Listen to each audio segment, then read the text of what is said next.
Good afternoon, everybody. Welcome to the Nikon School Lens Clinic. We're going to be talking about cameras, lenses, speedlights. My name's Neil Freeman. My colleague Ricci is here. Ricci is a training specialist at Nikon School. We're both the trainers from Nikon School.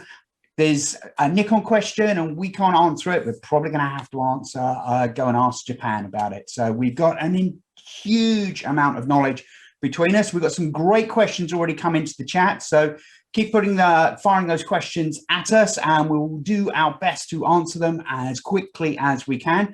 We've got just under an hour here, so if we don't get a chance to get through everybody's questions, I'll apologize up front, but keep them coming through. We can talk photography techniques, we can talk photography genres. Myself and Ricci are both photographers as well as sort of technical experts on the kit as well. So ask us anything. The one thing we won't be able to talk about, and we will ignore your question, is unreleased kit. Don't ask us about unreleased kit. We won't answer your question, mainly because we don't know. Okay, so let's start from the top. First question is coming from Ian Littlewood. And will the new software update for the Z7 II be made available for the Z7? Honest answer to that, Ian, is I don't know. We've got no information on that at this stage. Personally, if I look at the technology that's inside the cameras, the new Z Series 2, the Z6 and Z7 II, they're using dual X-Speed processors. They're using dual X-Speed 6 processors, whereas the first generation Z Series only has a single processor on it. So there are computation angles there to think about. So I'm not going to say it will never happen, but we don't know. But there are some sort of technology differences between those cameras which may preclude that actually happening on the first generation cameras. But at this stage, we don't know. It's something I'd love to be able to say, yeah, that's great. It will definitely be happening, but really don't know on that. And there are some technology challenges there, certainly with the dual X-Speed processors, which means that it might not be possible to do it on the first generation Z series. Okay, next question. Carl says, I've seen some comments about the Z6 Mark I not focus tracking on moving subjects. What we find when we switch from, so I came from a D800, D810, D850 Z series, it's understanding phase detect autofocus systems. It's understanding how the focus systems work. If you put the effort into understanding the new focusing systems and how they work on the mirrorless cameras, there's nothing I can't shoot with my Z series cameras that I couldn't shoot on my D850.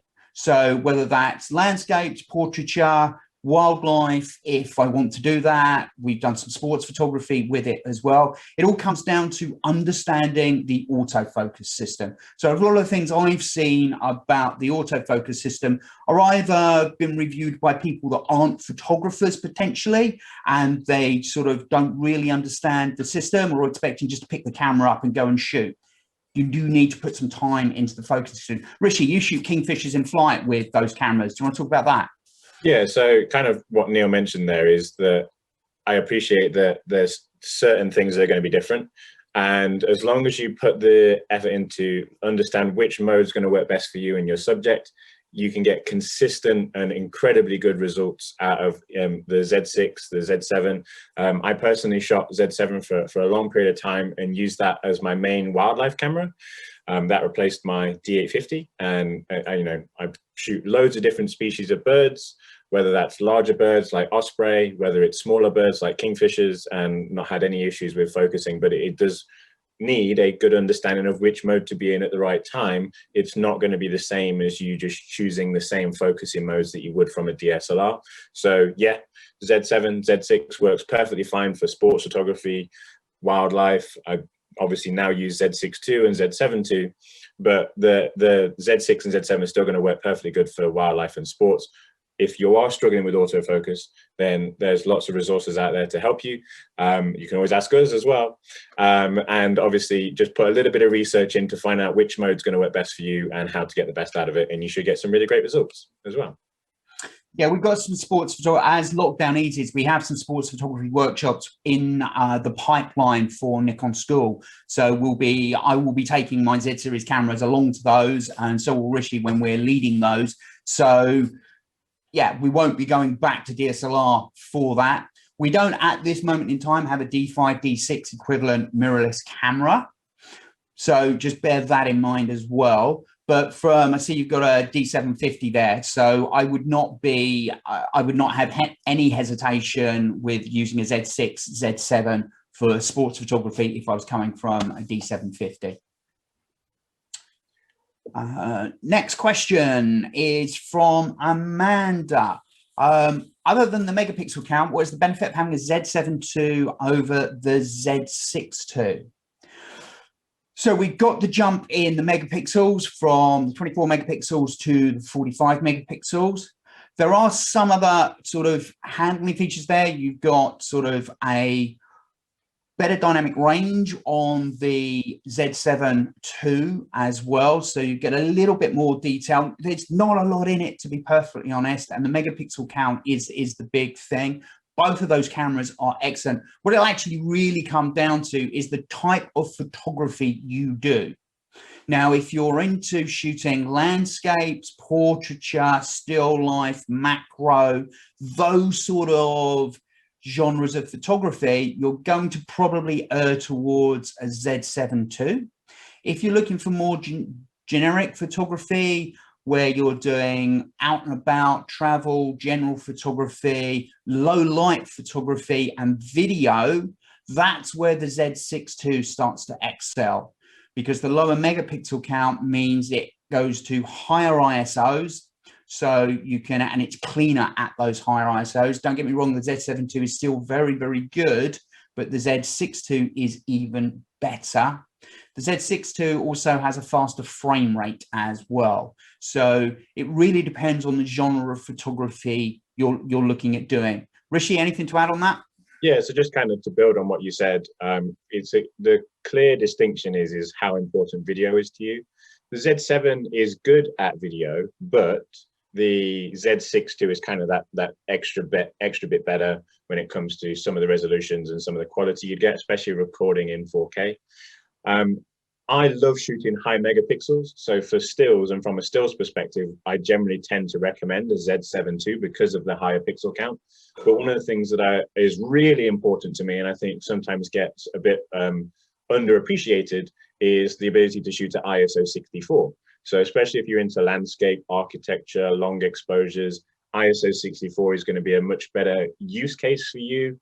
A lower exposure allow you to shoot for a longer shutter speed than if you were ISO 100 on a Z6 II, for example. So as Neil kind of mentioned, it's about what your type of photography is and finding out which camera is going to work best for you. There might be situations where the Z6 II is a benefit, and there might be situations where Z7 II is a benefit. There's not just one that's better than the other, if that makes sense. Okay, Chloe's asked a question here. She uses a Nikon D500 and finds photos look grainy at even low ISO, 200 or less. Do we have any ideas? Shooting with high quality lenses, 24-70, 2.8, 7200, 2.8, is it setting on the body? Do the lenses need calibrating? Chloe, Ricci, do you want to, you've used D500s more than I have, but I would say off the top of my head, I've never seen that. Noise doesn't start for me, and I know noise is a bit subjective, but I'm thinking noise doesn't start on a D500 until I'm at 20,000 ISO. So it's certainly, there shouldn't be any noise at 200 or less. Well, even at low ISOs on that, right up to about 20,000. So that is an amazing camera for high ISO shooting. So not quite sure what would be wrong with that. Lenses calibration isn't going to affect that. I think it's some sort of setting in the camera. Thoughts on that, Ricci? Yeah, so I mean, if we're talking about actual noise grain, even at low as ISO 200, the only real things I could think of that would be causing that would be if you're shooting a low quality JPEG maybe, or if you're massively underexposing and then you're lifting the shadows in post. So if you lift shadows in post, that's going to bring noise in as well. So it might be that. So in terms of, getting the best noise performance out of the camera, there's not necessarily a camera setting for that. It's a case of shooting raw, not massively underexposing if you can help it, because when you lift shadows, you'll introduce noise. I shot D500 for about 2 years, and brilliant camera. I used it a lot for wildlife. And for me, I was kind of happy with the noise level I was getting at 8,000, 10,000, 12,000 ISO. So I wouldn't really see noise at those lower ISOs unless it was either lifting shadows, or you're in a situation where you're doing something in editing like over sharpening, or maybe you're cropping in too far. You have to keep in mind as to what you're cropping into with the megapixel count of the camera. So I feel like there's something else that might be going on that might be causing that. It's not going to be a lens problem. Lens calibration will only fix an auto-focusing problem, not necessarily a noise problem. So also what you could be doing is maybe confusing grain and noise with an area that's out of focus. So a couple of things to keep in mind there, but there's not any kind of setting in the camera, if that makes sense. It might be down to editing or something different.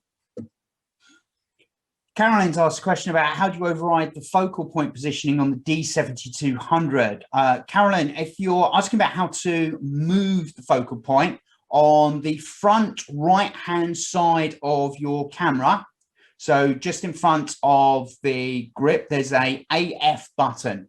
And when that is on AF and your lens is switched to AF, so both your lens and the button on the side of the camera, right at the bottom on the front, it's got AF and M on it. You hold that button in, and now you rotate your front dial, and that changes the number of points. You rotate your back dial, and that will change it from tracking AFS to AFC to track, if you want to do that, or AFA, where it switches between both of those. If you want to move the focus point around, you need to make sure the switch on the back of your camera is not on the dot position, and it's not on the L position. You've got a switch on the back of your camera, and it has an L and it has a dot, and you've got to make sure it's not on the L on the back there, because otherwise that locks the position in place on that camera. So that's how you would then move it around using the up, down, left and right multi-selector on the back of your camera.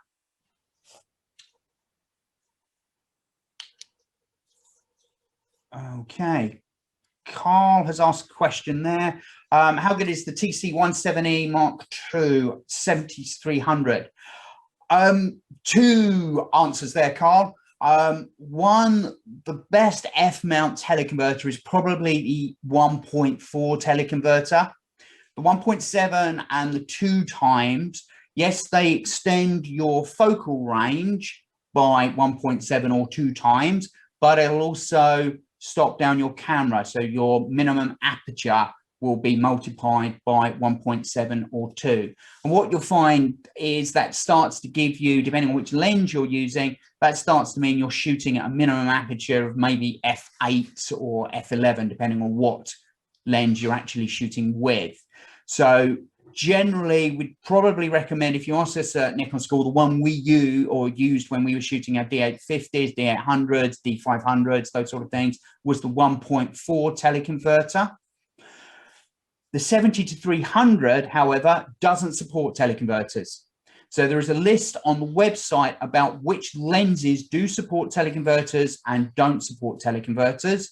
So have a look on that list on the website, because the 70-300 won't actually support a teleconverter. What you'll actually find, it's the higher end lenses, the more Pro Series lenses that support the teleconverters. So the big primes, things like the 70-200, f2.8, the 300 PF, the 500 PF, those sort of lenses. So we need to be looking at the higher end Pro Series lenses for teleconverter compatibility.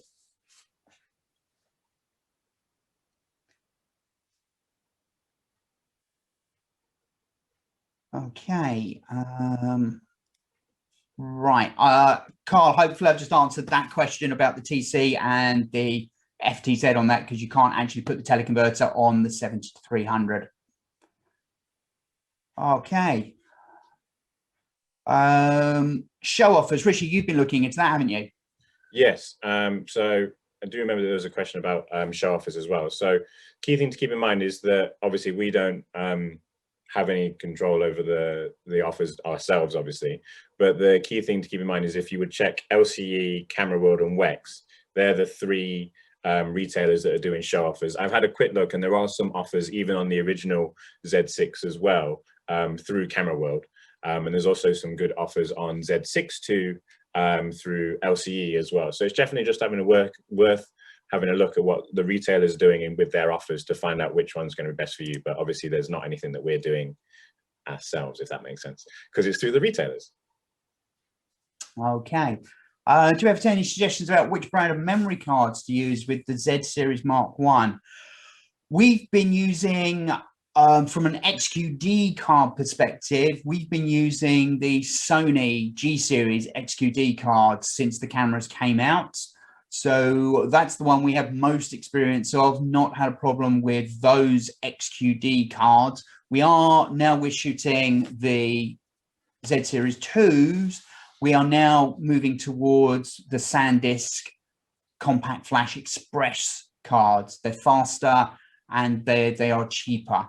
So we're looking at using those sort of cards. So we've got the Sony XQD cards that we have been using, but we'll be moving towards using the SanDisk Extreme series of Compact Flash Express cards. When we used to use SD cards, that was exactly, I've been using SanDisk forever, basically, from first generation, old style digital camera DSLRs that came out in the early 2000s. SanDisk has been my go-to brand for me. I find them very, very reliable. I have used Lexar over the time as well, but I just prefer using SanDisk cards. There is a compatibility chart on the back of the menu as well about which cards are compatible with that camera. So have a look in the manual or download that online, because there is a chart, compatibility chart about what will work and won't work. Is there anything to add on that? You're using this, you still using the Sony cards at the moment, Ricci? Yeah, so I'm still using XQD cards, which, you know, is perfectly fine. There is still a reason why you might want to use Compact Flash Express cards, and obviously you can use Compact Flash Express cards because they obviously give you a faster readout. So depending on which card it is, there are certain use cases to use a faster card if you wanted to, but if you're shooting things like landscape and architecture, it doesn't really matter. But for most things, XQD cards are still good enough as well. And obviously the ability is you can use both. So you can use whichever card you want, whether you've got a collection of XQD cards or if you've got a collection of CF Express cards. It's a case of just finding which brand works for you and the price point that works for you as well, because there's quite a big variation when it comes to price as well. Next question we've got, how long will the software updates be supported for the Z6 Mark 1? We honestly don't know the answer to that question. If you look, there's still firmware coming out for our DSLR cameras, which were launched many, many years ago. So if we go by history and precedent, hopefully some time, but we don't actually know the answer to that question. Right, next question on there at all. My questions are all bunched together here a second. Ricci, can you just read the other one out where I can find my place? I just refreshed. Yeah, that's okay. So there was one question that was asked about, I've got a 7100, and when I go mirrorless, Nikon doesn't necessarily endorse owner sensor cleaning, which is true. We always recommend that you get your camera cleaned by an authorized repairer or a cleaner. If you do need to clean your sensor, then it is something that obviously you can partake in doing that. There are people who do successfully clean their own sensors. One thing I would say is, and Neil, I'll hand this to you because I know that you have a particular good interest in cleaning your camera sensors. So I don't really need to find the need to clean my mirrorless cameras more than any of my DSLRs. So for me, I would probably clean my mirrorless Z7 maybe once every 6 months or 12 months, if that. Just because a mirrorless camera and the sensor might seem like it's more exposed, you don't get any more or less dust on the sensor.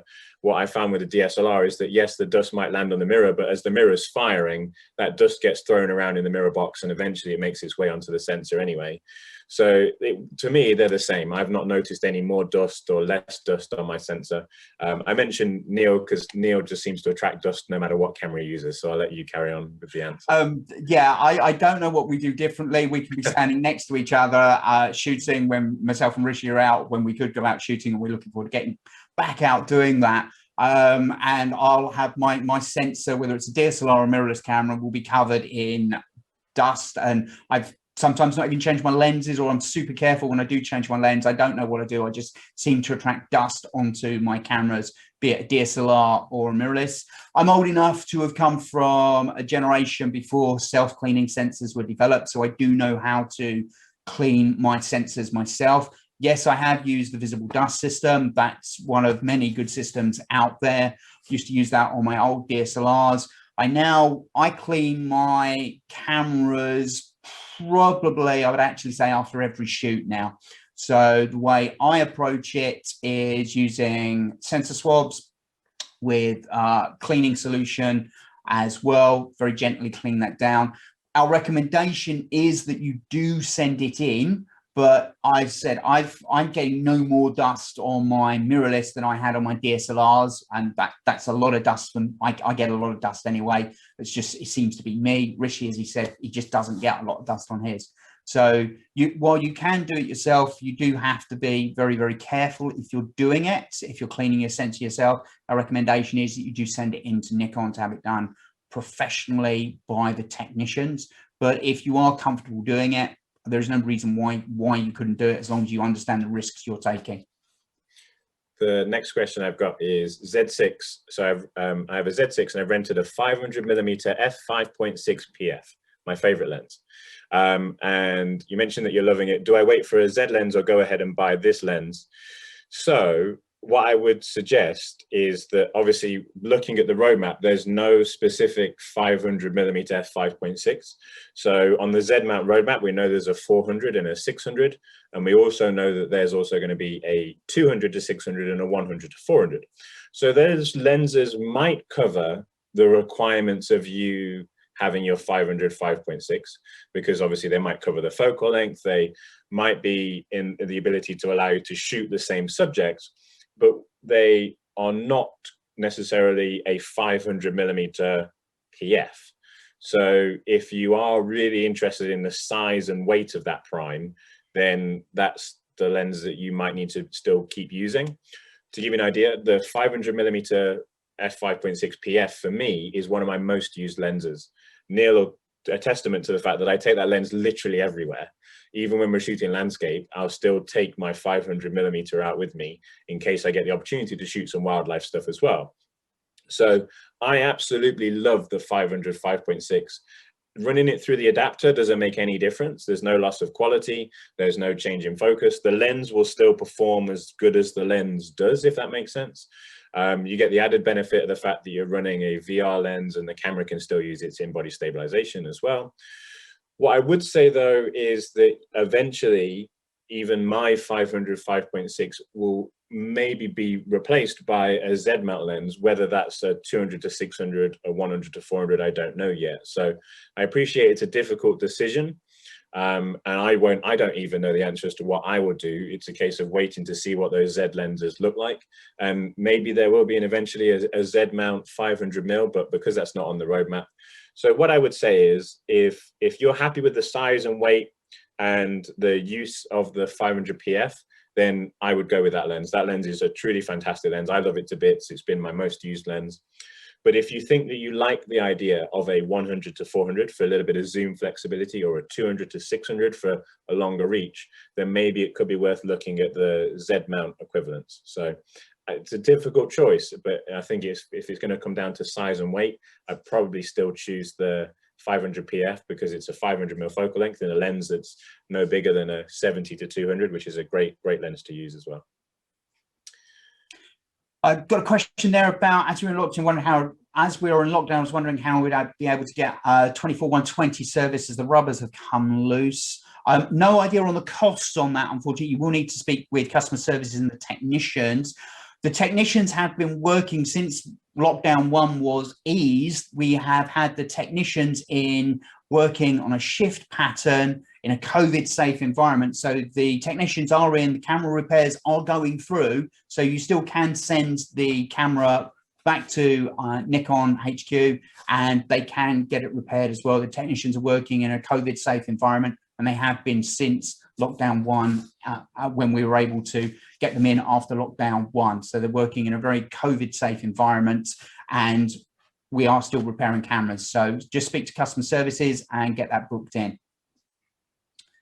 No idea on the Z7 II shipment. You need to talk to the camera, the retailer you've ordered that through.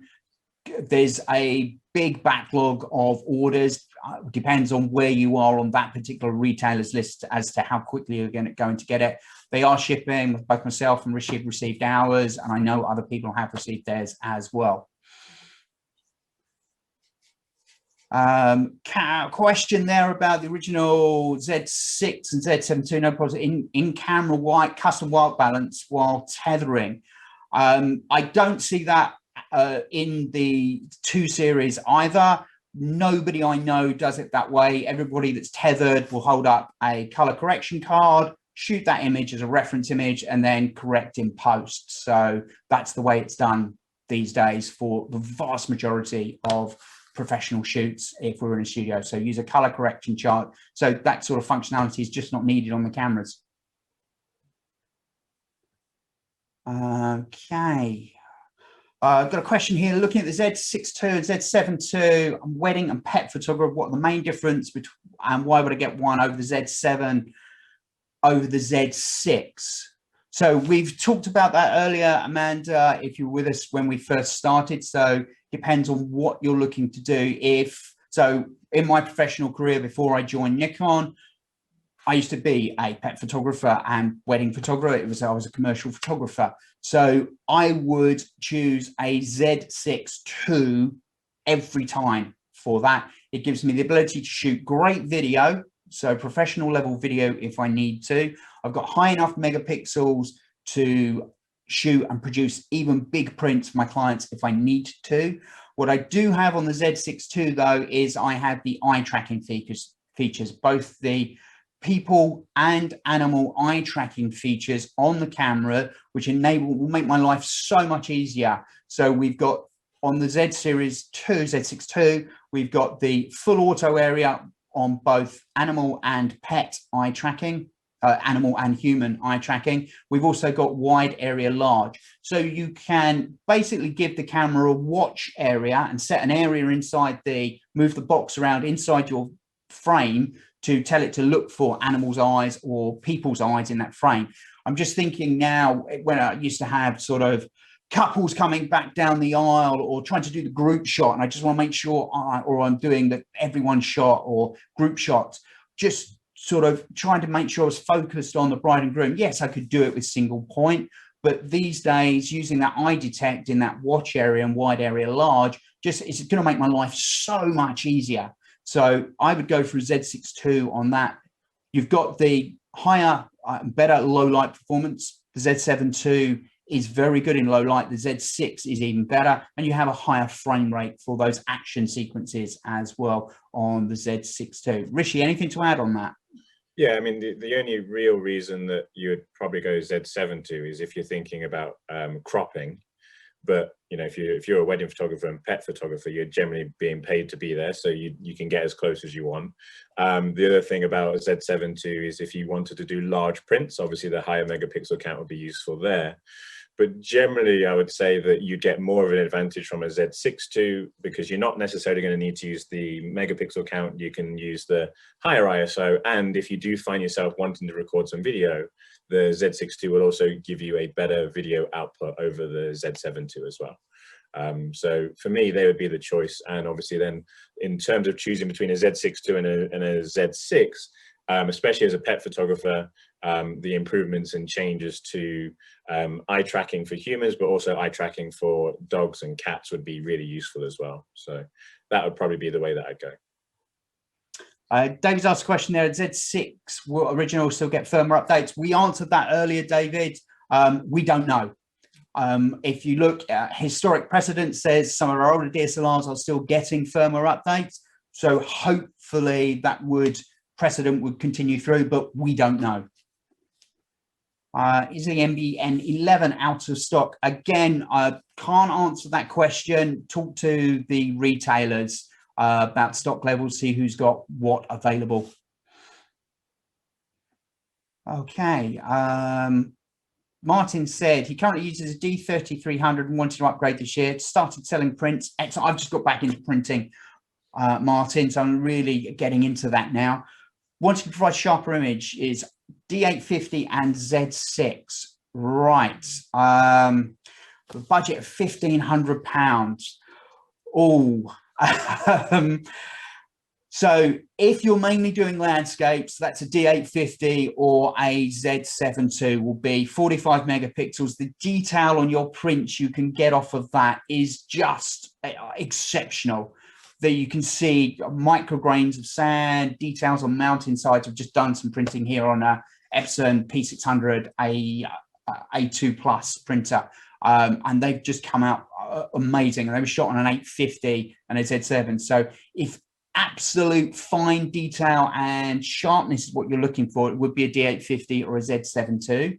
However, Z6, those cameras might be out of budget, certainly at a £1,500 price point. So a Z6 will still give you very, very good results as long as you pair it with good lenses. So any of the Z lenses, say something like the 1430 f4, the 1424 f2.8, even the 2470 f4, 2470 f2.8. So it's not just about the sensor, it's about the glass you're putting in front of that sensor. So if you've got really sharp glass and a good sensor, you will be able to produce better prints. The Z7 II or Z7 II D850 will give you the sharpest prints as long as your technique is right, shooting on tripod, etc., things like that. But you will get good prints off of the Z6, Z6 II as well. Ricci, thoughts on that at all? Yeah, I mean, I would probably say that for me, because you say you mainly shoot landscape and street photography, I'd probably say if it fits into your budget, see if you can find a Z7 that fits into your budget if you can, because from a landscape perspective, you get the benefit of ISO 64, and for sharpness and detail, obviously you get the equivalent picture quality you get from a D850. So the big advantage is that the Z mount lenses would also be sharper. So if you want ultimate sharpness and detail, it's Z7 with Z mount lenses, if that fits into budget, obviously. D850 is still going to be great, but again, you have to just make sure you're using it with the right F mount lenses to get the best out of it. And if you can't go to D850, then obviously Z6 will give you a really good result. It's just not going to be as sharp and as detailed because of the lower pixel count. It also has an optical low pass filter as well. So it means that the images are going to be a little bit softer than they would be with a camera that doesn't have an optical low pass filter, like D850 and Z7. So it's a tough choice between them, but for your main style of photography, I think if you can either justify or find a camera that fits your budget, that would be either a D850, Z7 would probably be the way that I would go, personally. We've got a lot of questions here and we've only got 16 minutes left, so I think we're gonna have to speed up some of our answers. Do you want to do some just quick fire stuff? Yeah, let's see if we buzz through this. Edwards asked about technique for birds in flight. That's you, Ricci. Yeah, so birds in flight for me, the tracking options that I either use auto area, which is just the camera's choosing what it wants. As long as the subject is clean from the background, that works really fine. If it's a more difficult situation, I'll then narrow down my focusing area. So I might use dynamic or wide area small, but you have to keep in mind that with wide area small, you still don't want to use that if you've got a subject that's really small in the frame. So that's where dynamic can be useful as well. Things like kingfishers, I'll switch between dynamic and wide area small. A larger bird like a kite or an osprey, I would either be using either auto area with subject tracking, or I would still use wide area small or wide area large. I appreciate that's a very quick overview, but if you have a look on our website, there's some useful hints and tips about shooting with birds in flight. And Z6 II and Z7 II are the cameras that I use constantly for birds in flight as well. We have a couple of courses that will help you with stuff like that as well, if you want to learn about how to get the most out of your focusing system from your Z6 II. David asked a question here. I want to use ND and grad filters in my photography. I have a D850. Could recommend a reasonably priced starter system. So for grad filters and ND filters, myself and Ricci have either used the Lee filter system. We are currently using the Nisi filter system. What I would say about filters, if you're going to use them, do invest in drop-in filters. You could start with screw-ins, but that's a problem with grads.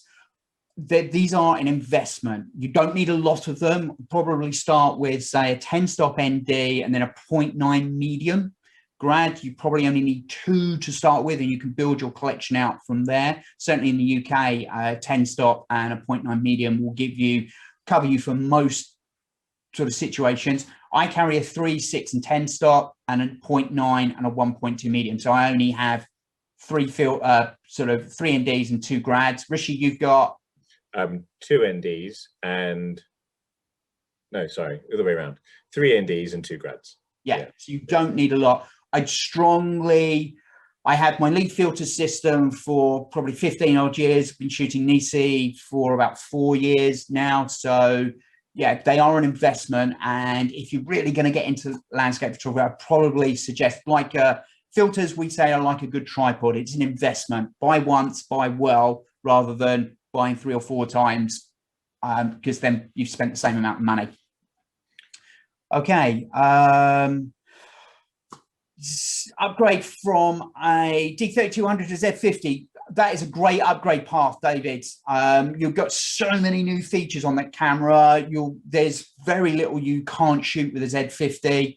It's just got so many great features at all. That would be a very, very good upgrade path for you. The only thing I'd add is if you wanted to go full frame, you could possibly look at a Z5. But if you wanted to stick to DX, crop sensor, then yeah, Z50 is going to be great. Yeah. Gary asked, I've got 2 D850s looking at Z7 II. How do they compare? I like the line that you said the other day when someone asked you what you miss about your D850. Yeah, so the only thing I miss about my D850 is illuminated buttons. That's about the only thing I can come up with that I'm missing, and that's not the end of the world, okay? There are so many more advantages like sharper glass, sharper Z series glass. I've got extended shutter speeds now down to 900 seconds. Multiple autofocus tracking systems as well. It's lighter as well. My back is really, really sort of enjoying that, and my rucksack. Well, actually, to tell a lie, I've taken out a small amount of F mount gear in D850 and just put in more Z glass. So it's probably the weight is about the same, but that's because I've added a whole load more glass in there, and I've still got the same weights there, and I'm carrying more kit, which gives me more flexibility when I'm out. But yeah, illuminated buttons was about the only thing I could come up with. Yeah, I mean, both of us have moved from, so both myself and Neil shot D850, and we've now both shooting Z7s, and then now we're both shooting Z7 IIs. So that's something that we've both done. Next question was reasonably priced speed light. Would you recommend SB700? Yeah. Probably. Yeah. So SB700 or SB500, they would be my recommendations. Can you talk about the new studio software? So yes, Nikon have launched a new NX studio software. We will be covering that in one of our other sessions as well. So we have a different session where we'll go over new cameras, new lenses. We'll talk about the new software there as well. The idea of the new software is that it is effectively a catalog and an editing piece of software in one. So I would probably say you wouldn't need to use it side by side with Lightroom. I would probably say that you'd still be one or the other, if that makes sense. So Lightroom still is great for cataloging. If you're happy with Lightroom, then you can use Lightroom. But the idea of the studio software is that you have cataloging and you have editing in one piece of software. It kind of combines NXD and NXI, because previously they were 2 pieces of different software. Andrew would like to add a wide angle lens to his D850. You've 2 options. You've got the 1635 f4, which is lighter, sharp, really portable, takes 100mm filter systems if you're going to get into landscape photography. Or you have the 1424 f2.8G, which is phenomenally sharp for an F-mount lens. Really good. It's heavier than the 1635 and it costs more. It is sharper. However, you do need a 150 by 150 filter system if you're going to go down that route. So it's a specialized filter system. I've shot both, and it really depends on what you want out of the thing. If you're going for ultimate sharpness, then and full field of view, then the 1424. But the compromise there is using 150 by 150mm filter systems. Or if you have 100mm filter systems, the 1635 is great. It offers you a little more flexibility and it's lighter. For those of you talking about landscape photography and filters and all that sort of, I've got a talk tomorrow on shooting dramatic landscape images, and there'll be a lot of talking about filters, D850 with 1424, Z7, Z7 2 with the 1430 and the 1424 f2.8. So that's tomorrow morning. If you want to join me then, sign up for that one, because I'll be covering a lot of lenses and talking about filters on that as well. Jamie. I was going to say to Jamie, so Jamie asked about a best setup for sports and a big lens setup. Depending on the body you're using, Jamie, you could possibly look at the 500 5.6 prime instead of the 500 f4. And the reason I say about body is as long as it's a body that you can use at your higher ISO, so obviously you're compensating for that change from f4 to 5.6. I would probably say that I would still prefer the flexibility of a 70 to 200 in case I needed to zoom out quite wide. The 200 to 400 is nice, but previously when I've used the 200 to 400, I did find that I was quite limited in the fact that some cases I wasn't quite long enough, and in some cases I wasn't quite wide enough. So it does depend on what your body setup, because if you're running a prime and a zoom, you're then obviously running two bodies. Depends what those two bodies are as well. But I would probably go towards prime and a zoom rather than something just like a 200 to 400. Hopefully that answers that. David, David, we covered NX Studio, so it's a catalog and it's a editing software. So it's more aimed towards sort of, I would say, entry-level editing, although you'll get really good noise performance out of it and the best colors out of it as well. It's either using NX Studio, Lightroom. I use Capture One Pro. So that's what I get the best results out of for my style of photography and my look as a photographer. But NX Studios looks to be, we'll be doing a little more on that on other talks, and I'm doing some stuff around Photo Magazine on it as well.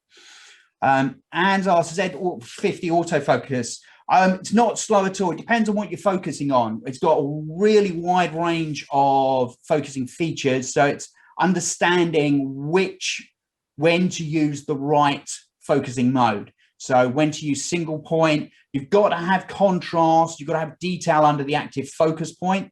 So it's understanding phase detect autofocus systems, because it's subtly different from using a DSLR autofocus system. We have a course, Nikon School course on sort of Z50, getting started with the Z50. So we go through all of the settings on that course as well, because there's so many variables there about what you're focusing on, the light you're working in as well, and whether something's moving or whether something's static. So there's all different modes to choose from. Don't use pinpoint. Pinpoint autofocus is really slow because it's meant to be slow. So depending on the mode you're using, some of them are slower than others. One question was, I think this could be a quick answer, is D850 or Z7 II for portraiture. I currently use a D810. Either D850 or Z7 II. As I said, I answered that. I've moved from a D850. Well, I came from a D800, D810, D850, Z7 II. Illuminated buttons is the only thing I'm missing from my D850. I've got eye auto detect now on the Z7 II, so that just makes my portrait photography dead simple. It's illuminated buttons is what I'm missing from my DSLR. Yeah, the eye autofocus would be probably the reason I go with the Z7 II. Question there about quick autofocus setting to wildlife. So it's going to come down to the mode. There's not necessarily like a best setup. I would also recommend you get into back button focus. So back button focus, make sure you're in the right area mode for the subjects that you want to shoot, and the size of the area depending to the size of the subject. And you can get some great results with Z6 and wildlife, but back button focus, if you're not already doing that, makes a huge difference, especially when you are in AFC. Andrew, hopefully you just answered my answer about the 1635. Great lens on the D850, takes 100mm filter systems, really, really good. That will work really, really well. Your only other consideration is the 1424 f2.8G, but you've got 150 by 150mm filter systems, which is probably the only downside of that lens. The 1424 is sharper than the 1635, but it comes with that compromise of you're having to get 150 by 150 filter systems. But the 1635 f4 is really, really good on the D850. Steve, looking at a mirrorless for weddings, focus lock on eyes, walking towards oneself. Yeah, absolutely fine. I'd use wide XA. I've got the ceremony and the bride and groom are coming back at the ceremony. I've shot loads of weddings myself. Would have loved this on my cameras. Would have made my life so easy. Watch it, use wide area large on the Z Series 2 and put that roughly where the bride and groom's eyes are, or the couple as they come back down the aisle, and you're just focusing on them. Make sure you're in AFC focusing, wide area large, and that's fine. Or you could use auto area, but that means you've got a bigger area and it might pick up some of the congregation in those situations. I'd just be using wide area large on the people eye focus, so it works really good. And if you're too far away, it will jump to face detect as well, so would work really, really well. Question from Vincent about upgrading Z6 to Z6 II about video. I've been more than happy with the autofocus on my Z6 anyway. I've filmed hours and hours and hours of footage using Z6 and always relied on it to focus and keep me in focus. The video autofocus by going to a Z6 II, I mean, I was happy with the Z6, so I can't really say that I needed it to be better. One thing that I would say is obviously the eye tracking has improved because of the firmware updates. One thing about the 4K 60 as well, I prefer the 4K 60 in a crop because it retains the detail. So because the Z6 II gives you a full pixel readout in 4K 60, it's sharper and more detailed.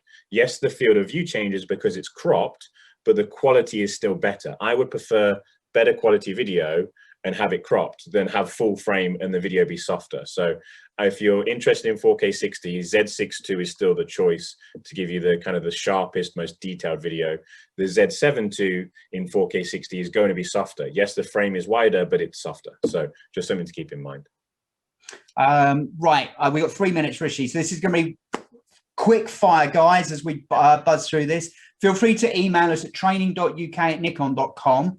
And when me and Ricci aren't teaching, we will eventually get back to you, but we do teach a lot. We've got another one of these sessions tomorrow. So if we don't get to your question, please do join us tomorrow. And we've got more sessions this afternoon as well. So join us as well. And we've got an after hours Ask the Pro tonight as well. So lots of sessions to keep asking your questions. And right, let's go quick fire on this.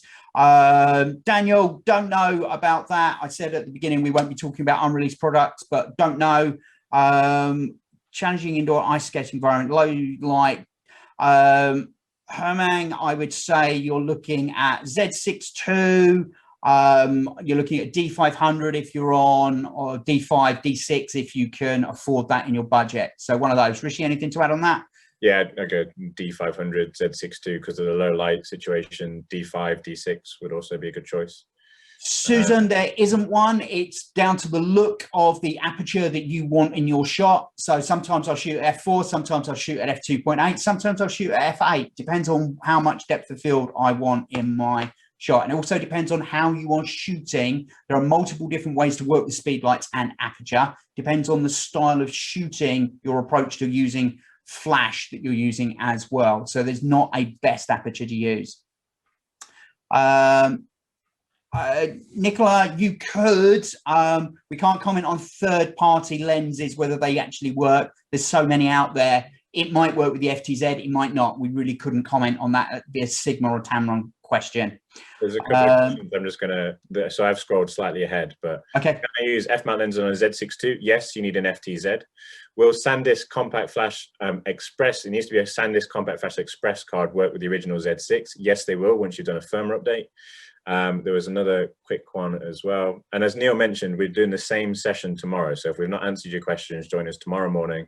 We can still answer those questions. And we've got other sessions where you can ask us questions as well. Andrew, no idea about the firmware update. As I said, we don't know about unreleased stuff. Yeah. Speedlight recommended for beginners, that would be either an SP700 or an SP500. The 700 would be the choice if you want to do off-camera speedlights. Gary, those lenses are on the roadmap. We have no further information than that, apart from they're on the roadmap before the end of 2022. Did you answer Simon's question about gotchas with the Z7 II with Z adapter? There aren't any. The only one I could think of was AFD lenses. Yeah, don't use the really, really ancient ones or AIS lenses. Yeah, any of the modern stuff will work perfectly. Question, Z6 II or Z7 II for birds in flight? I choose Z7 II because of the high resolution. From a focusing point of view, they have the same options. So for me, it's Z7 II because of high resolution, Z6 II if I need high ISO. There was a question about kind of describe how I would shoot bird in flight with Z series. I appreciate that's difficult, and obviously I don't really have the time to go through that right now, but either in one of our other sessions, or if you look at the Nikon School website, we have loads of stuff about shooting birds in flight for Z series. And we've got lots of courses on that as well. Yeah. Claire, again, D700, very similar thing. There's so many variables out, moving subjects. We'd need to ask you like 20 questions before we could answer that. Best way to tether Z62 to a MacBook Pro. I would use Capture One, Kamini. That's just brilliant. USB tethering, that works brilliantly. Okay, going back to resolution, Z72, effective pixel count reduced. Down something used there for noise level. Roger's asked a very technical question there.